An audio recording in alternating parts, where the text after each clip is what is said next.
Bonjour, je suis Bénédicte Garnier, je suis la commissaire de l'exposition Rêves d'Égypte organisée au musée Rodin du 18 octobre 2022 au 5 mars 2023. Je travaille sur la collection égyptienne de Rodin depuis plus de 15 ans en collaboration avec le Centre de recherche égyptologique de la Sorbonne.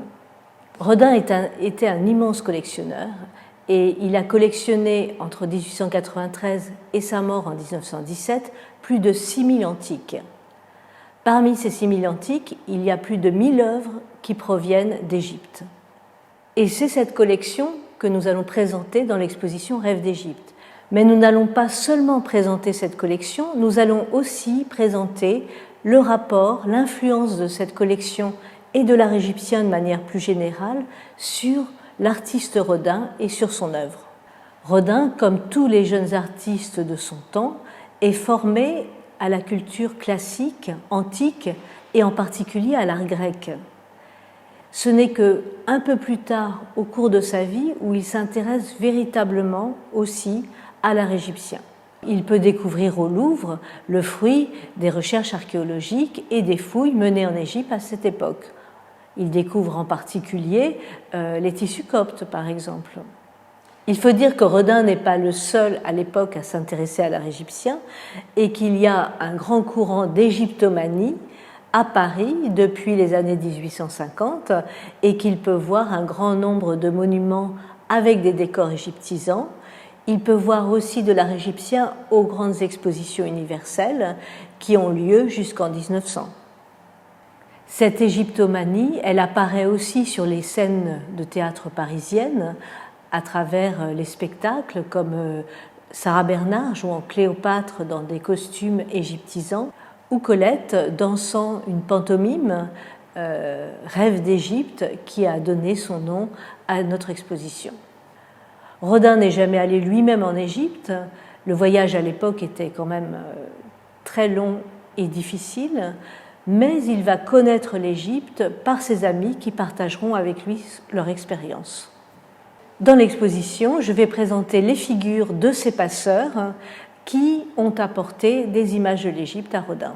Par exemple, le poète Rainer Maria Rilke et sa compagne Clara Westhoff, qui, eux, ont fait le voyage en Égypte. Il faut rappeler que Clara Westhoff écrit à Rodin pour lui dire combien l'art égyptien lui fait penser à l'œuvre du sculpteur. Rodin connut l'Égypte aussi par le biais de ses amies danseuses, Loy Fuller, Isadora Duncan, qui, elles, avaient fait le voyage en Égypte et étaient inspirées par l'art antique pour leur danse. Et cet intérêt pour l'art antique grec, mais aussi égyptien, elle est aussi à l'origine de la création de la danse moderne, comme Rodin est à l'origine de la création de la sculpture moderne. Je vais vous parler maintenant d'une œuvre pivot de notre exposition, c'est le monument à Balzac.